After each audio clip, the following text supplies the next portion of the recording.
If there's one title this year that I'm highly anticipating, it's got to be the turn-based RPG Clair Obscur Expedition 33. And originally I was going to dive deeper into the developer direct and have a look at the combat because it's so in-depth. There were some nice little nuggets hidden here and there to make sense of things. But since then, we have had a deeper dive from the Xbox podcast into Expedition 33, and this consisted of the creative director Guillaume Broche and the art director Nicolas Maxon Francom, and they have gone into some pretty interesting things and things that we have not known about yet, and it is getting me even more excited. So join me in today's video while we go over everything Expedition 33. So with that all being said, what is up guys, Jen here, hope you're all doing well. Welcome back to the channel. As always, got you covered with a timestamp, so if you want to skip to a certain section of the video, feel free to do so. All I ask is you to support the channel and hit the like button, and if you want to stick around for some more Clair Obscur Expedition 33 content, then please consider hitting the subscribe button. So I'll be mainly focusing on gameplay, but they do go into some detail about the story and about the voice cast and the characters, so I'll touch on that as well, but it's mainly gameplay, and whew, I'm pretty excited of what we can get our teeth stuck into. So they start off talking about the story, and they wanted something that felt fresh and never seen before. They had the cool hook of the Paintress making people disappear, and then they built everything around that. They built the characters and the relationships with the world they live in, because of course every year people disappear younger and younger, and you are playing part of Expedition 33 who are trying to stop this cycle. They wanted this kind of story that punches you in the gut with every cutscene, and they're telling us that we can expect a lot of emotional scenes. We'll feel joy, we'll feel sad, we'll feel angry, we'll feel hopeful, and we'll get attached to all of these characters that they're going to introduce to us because they have put a lot of heart and soul into this, and they're saying it's very different from other games that we have in this genre compared to the usual JRPGs, which makes me pretty excited. I just love the fact that we're getting a real, mature, modern story with characters that I can't wait to dive into with. So then they dive into talking about the exploration, like what can we do? How can we explore this world and how does everything work? And they said since the beginning they wanted a turn-based RPG that didn't feel like a classic turn-based RPG. So in exploration they wanted something that felt very modern. So it's full third person, we can jump, we can climb, and we even have a grapple hook to get across those bigger spaces. It's getting me pretty interested to see how we can traverse these locations, these dungeons. Maybe there's hidden treasure over somewhere that we need the grapple hook to use, or maybe we need to make a certain jump across a gap to get there. Whether we can fall down to our death or if it affects any of the statistics, it is unknown yet, but it makes me excited that it's not just walking from A to B. We have a bit of third person exploring at hand here, which I'm sure will enhance the way we tackle Expedition 33, and it looks beautiful. Okay, they go from exploration to combat. It feels very similar to how I lay out my videos, but they're talking about the combat, and this is where there's a few damn good things to note.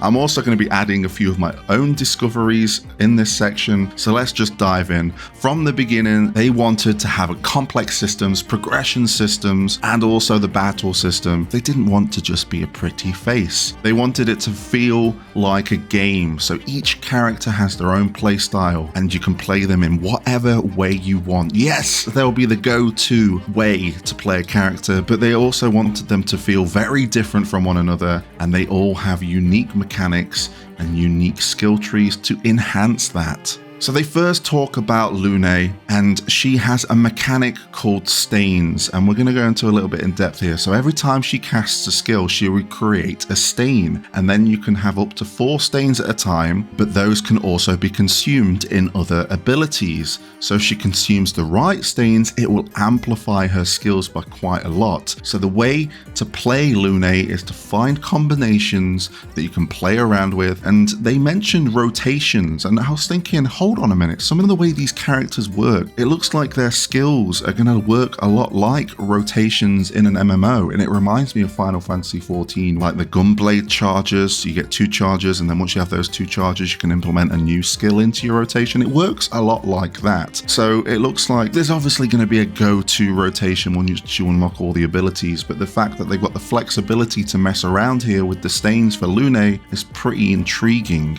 They also have the overcharge skills is what you're building towards. So once you've got the perfect set of stains, you can use it and they're going to be more powerful than they should be. Usually having like better effects. For example, maybe if it does the burn status, it will add an extra 2 turns. So instead of the enemy being burnt for 3 turns, they'll be burnt for 5 turns. So it's a pretty unique mechanic. Then they go on to talk about Sciel and the way that her background and the way she fights in battle is linked heavily to her backstory, which is really nice to see that these gameplay styles aren't just gameplay styles, but they have stories of why they fight this way implemented. Is pretty cool. But she has the unique mechanic which is called Foretell. She applies Foretell stacks on the enemy and then she consumes those to do extra effects, and this will also allow her to switch stance. So she has 3 stance with the cards that she has: Sun, Moon and Twilight. Twilight being the ultimate stance. When you've consumed enough Sun and Moon, then boom, you've got the Twilight and you can really bust out some powerful attacks. But again, something that I've not mentioned is it looks like you can only equip 6 abilities at a time. So the abilities you pick will really affect what you're going for each character. So once you've hit a rotation, you might find a new skill that you want to try and fit in somewhere, but you need to sacrifice another skill. How can I reach Twilight using my new rotation? It's going to be so in depth. There's going to be so many guides out there and I'm really excited. But it's nice to see each character having a unique stance. Now, they're just the 2 characters that they talk about. They do briefly mention Gustave, and the way that Gustave works is that he has a gauntlet that you can charge up, and once you hit the 10 out of 10 charge, you can then invest that into his lightning attacks so they're more powerful, or you could also do it into a more defensive skill to really help the party out, whether it's defense or healing, or you can just charge it up halfway, then unleash it with a smaller attack. There's layers of strategy here, but it doesn't stop there. There's 2 more characters we got to talk about here. Now, I might butcher this pronunciation of this name. Maelle, one of the main characters, is all based around stances. She has a virtuoso stance. She has an offensive stance. She can go in with no stance at all. Depending on what stance you have, gives you the ability to have additional effects in your attack. So a few of the examples, I'm going to go back to the burn status here because she heavily has fire-based attacks, is that if you have a defensive stance while using this attack, it will apply burn, but it will do an additional turn. So again, 3 turns originally, but if you have the right stance, an additional 2 turns. Not only that, each stance affects her status. So if she's going in with the offensive, she can do 50% more damage, but she also takes 50% more damage. You go into defensive, it'll be the other way around. She'll probably have 50% less damage, but she will only take 50% less damage. So there's so many things, nuts and crannies to mess around with. I'm really excited.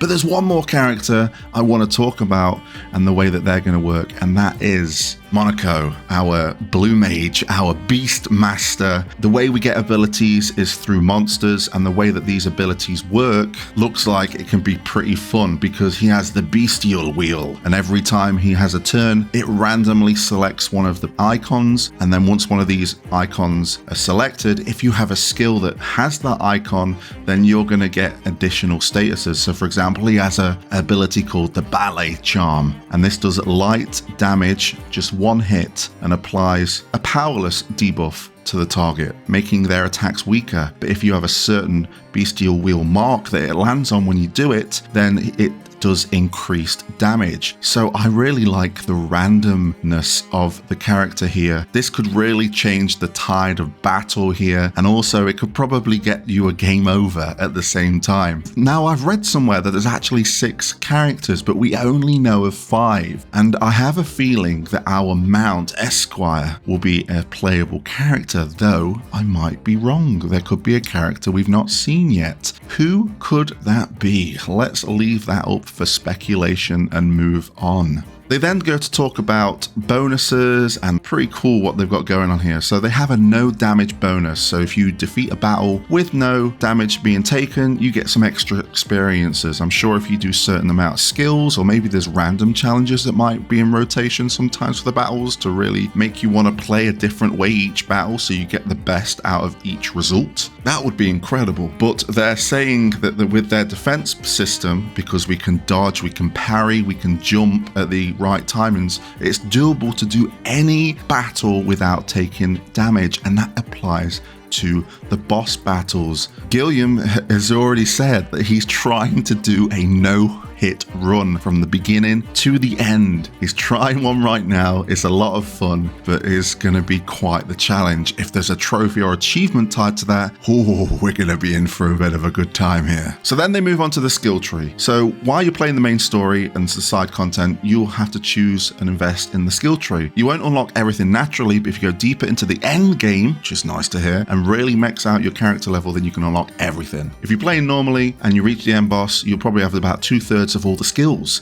So we want to be venturing off the beaten path and finding those hidden bosses and doing all the side quests we can find. But it is possible to have everything in one playthrough, but you gotta get your grind on. So it's core in the progression system and how you build out the characters, and there's many ways to build out your characters. Each character has pieces of equipment. They have 1 weapon and 3 Pictos, which essentially is armor. You collect them along the way and you can learn passives from it. But let's go to the weapons first. Each weapon has 3 passives that you unlock as you upgrade your weapon, but these passives stay with the weapon and you can't carry it, which gives weapons value, because I like RPGs that keep the weapons. Sometimes it's very one shot when you get to a shop and you get a new weapon and you forget about the weapon you got, and then you go to another new shop in a new location, get another weapon and forget about that. I like weapons and armor that we can go back to really get the best out of them, and it looks like that this weapon progression system is going to be doing that. But let's talk about the Pictos. You can equip these on any character, and if you use these Pictos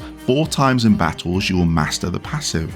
And the passive is of course called the Lumière, and once this is mastered, you will see it in your Lumière panel, and you can activate them without having the equipment piece equipped, so you can move on to the next one, which really reminds me of Final Fantasy IX and the way you learn abilities from weapons and armor. Really cool mechanic, really happy to see it here. But as you unlock more Lumières and you've settled on the weapon that you've got, this is where you can make some real crazy combos, and this is where they expect players to break the game. They want players to break the game. There's so many abilities crammed in here. You probably will have the perfect build with the perfect abilities and then the perfect Lumières. It's going to be pretty crazy. They've made it for this. They really want you to build your own character and make it completely unique to you. There's 100 Lumières in the game, so you can go pretty crazy on the combinations here. So now they talk about the world map. They wanted it since the beginning because it's something that we don't see very often. I think the best world map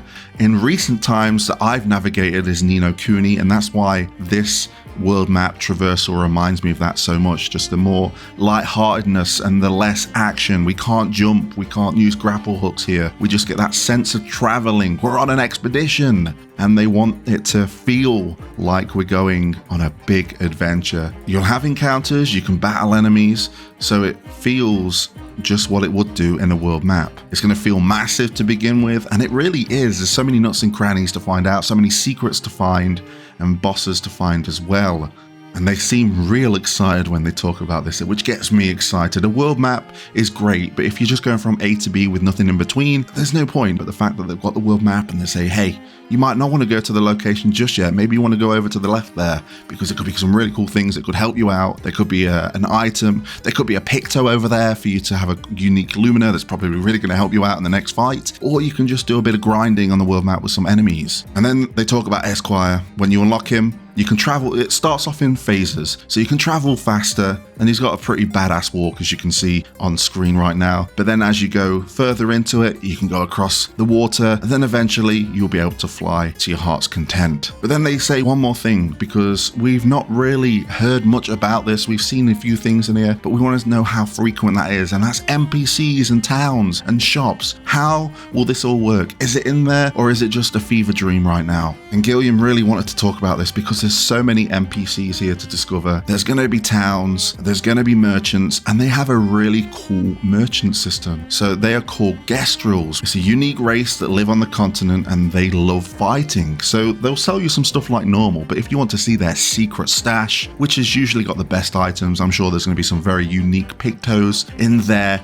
inventory, you'll have to fight them and beat them in a duel. So each merchant, you'll have to beat them once to unlock their full stash of items that they can sell, which is crazy, and I'm sure there's probably a trophy and achievement tied to that. Defeat all merchants, and I just can't wait to dive into that. They also talked about the interactions between the characters. So I like my RPGs. Final Fantasy 15 did this really well, where you kind of traverse and your characters interact each other. There's some unique things that you might not hear anywhere else in the game. You might experience something that someone else hasn't experienced because you've just been on the road with your party. You've been getting to know them, and they have a lot of interactions here. They also have a special place where you can camp. When you decide to camp, you go into this special instance where all your characters are there. You can interact with them, catch up with the story, see how they're feeling, and there's also some unique scenes behind them, some fully realized cutscenes that are completely optional that you can miss in these camp scenes. So it's worth talking to the characters you come across at different points of the game and get really invested into Clair Obscur Expedition 33. Man, I'm hyped. There's so much little juicy info in here and it gets me even more excited. I just want to get my hands on it. Please let me know your feelings and thoughts towards this game. Are you hyped? Does this get you even more hyped? Just let me know. I appreciate your time. Thank you for watching, and until next time, I'll catch you on the flip side.